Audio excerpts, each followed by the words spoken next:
A pleasant good day to all of you student athletes and listeners out there. This is CAA First Look. I am Bobby Broyles, and thank you so much for tuning in.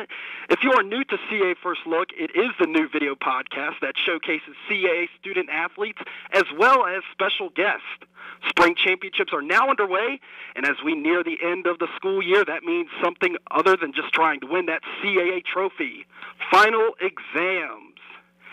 Wish I had a musical effect for that, a dum-dum-dum for all of you student-athletes out there. And, of course, my co-host Ashley Bolton, former William & Mary lacrosse player, knows exactly how it feels this time of year when it comes to competing on the field for the championship, preparing for final exams, and for a lot of our seniors out there, graduation.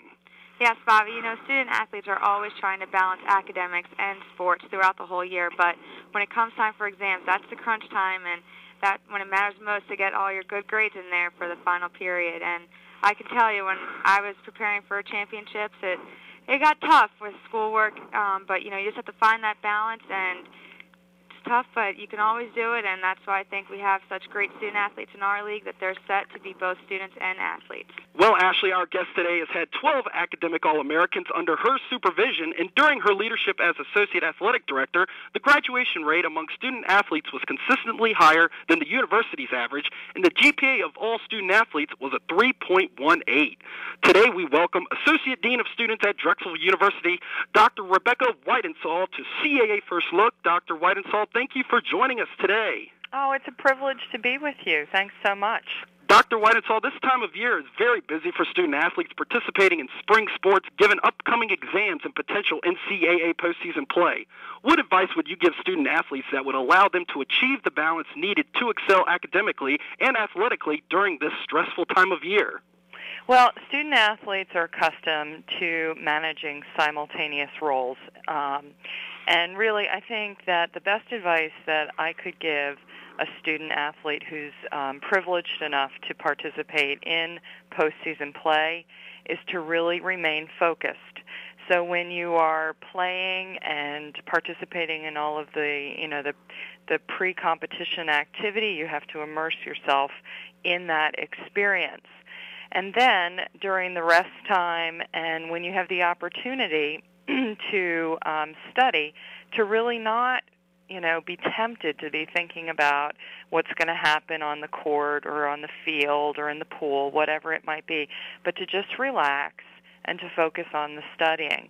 I think you've got to plan ahead, communicate with your faculty. Final exams are just like postseason play. I mean, you've got to be preparing all along and really have confidence that your faculty members and your coaches and your fellow classmates and even your teammates are supporting you and your success in both your academics and your athletics. So ask for help. Prepare by bringing all of the necessary tools that you're going to need in order to create some study time while you're on the road. And that you have all your sort of academic creature comforts with you, whatever they might be, in order that you can be successful. Go to the desk in the hotel room while you're, there preparing, and get in the zone, just like you do in your sport. And now time management is key for student-athletes this time of year. How much time would you suggest student-athletes dedicate to studying for their exams?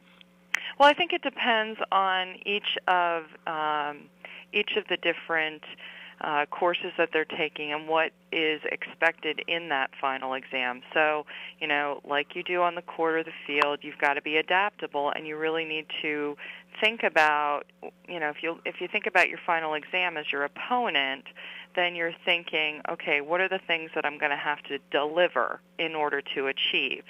And really going in thinking, I'm there to demonstrate my knowledge. It should be a time when you are feeling confident and ready to perform academically.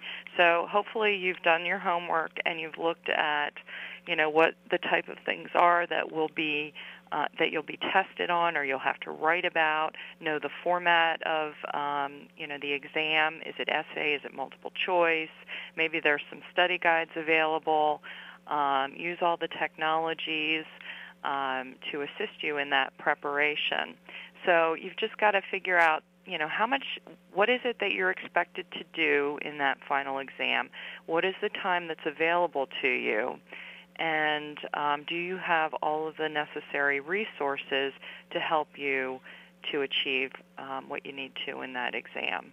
Well, what about rest and nutrition? How important are those factors around exam time? Essential. Absolutely essential. We all know what it's like to run on fumes, and we do not perform at our peak, whether we're at work, whether we're on the, participating in sports, whether we're studying. So be extremely mindful of taking care of yourself, physically, emotionally, mentally, spiritually, and really creating that sort of optimal balance so that when you are, focusing in on preparation for postseason play, you can be there and be present and be strong. And when you are studying, likewise, if you don't have enough sleep, if you're not hydrated, you can't focus, you can't concentrate, and that's when you start to feel vulnerable, and, all the negative self-talk starts. So really, fueling your body, your mind, your soul, your spirit, and, being prepared is essential. And once again, Associate Dean of Students at Drexel University, Dr. Rebecca Weidensaul, joining us today on CAA First Look. Should student athletes be doing anything else that they may not be already be doing or be thinking about that will help them prepare for exams? I think just, reviewing the notes that you took, finding the gaps, being really honest with yourself about, what are your weaknesses going into the final exam, and being economical with your time, making sure that if there's an area that you're not so strong at, take time to maybe do a little additional preparation work in that area. Network with your teammates while you're on the road. Some of them may have real good foundations in a course that you feel not so strong in.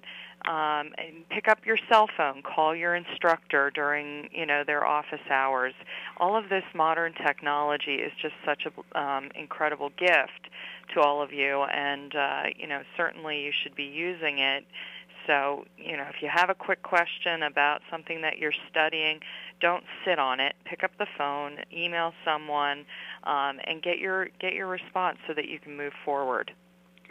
And you have played a big role in the development of life skills programs around the country. What are some of these important life skills student athletes should be keeping in mind at this point in the year? Well, I think one of the most important, aside from being organized, is being adaptable and creative problem solving, because maybe you're going to do so well, with postseason play that you're going to have to be adaptable with your academic schedule a little bit. So I would just encourage every student athlete, because of their the complex nature of their lifestyle and having to manage simultaneous roles, that they always time out and think about creative problem-solving solutions. So if they're presented with something that seems really difficult, insurmountable, awkward, to try to look at it through a new lens and make it positive and make it manageable.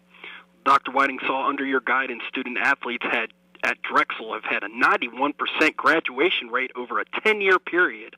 What was the key to reaching this impressive level of academic achievement? Well, I think it's a campus collaboration, because it starts with the coaches who are out there recruiting student athletes that are a good fit for Drexel based on, the admissions profile and the lifestyle of a Drexel student athlete, and which is unique because of the co-op and the 10-week terms. It is much different than some of our sister institutions across the nation. So it starts with a good fit. We have some really amazing coaches that do great work in that regard. And then it's about collaborations on campus between the Achieve Center staff, the faculty, the college advisors, student life, and making sure that we're really monitoring our student athletes and putting them in positions through infrastructure and support and so forth so that they can be successful. They come in and our expectation is you can do the work. Now let's just sort of shepherd you through that process and share the responsibility of monitoring and helping you to adjust. There's a lot of coaching that goes along the way once the student gets here, and it's not just from our dedicated coaching staff. It's from lots of folks across campus. So I also think success breeds success, and that student athletes who are upperclassmen do a terrific job here at Drexel to make an investment in the underclassmen, to help them to gain confidence, to create a network of support for for future success. Dr. Rebecca Weidensaul, Associate Dean of Students at Drexel University, thank you so much for taking your time out and joining us, and we look forward to talking to you down the road. All the best to every CAA student athlete out there. You make us so proud. All right. Thank you very much, Doctor. So once again, that was Dr. Rebecca Weidensaul, Associate Dean of Students at Drexel University, joining us today. For more information into other student athlete features, visit wearethecaa.com.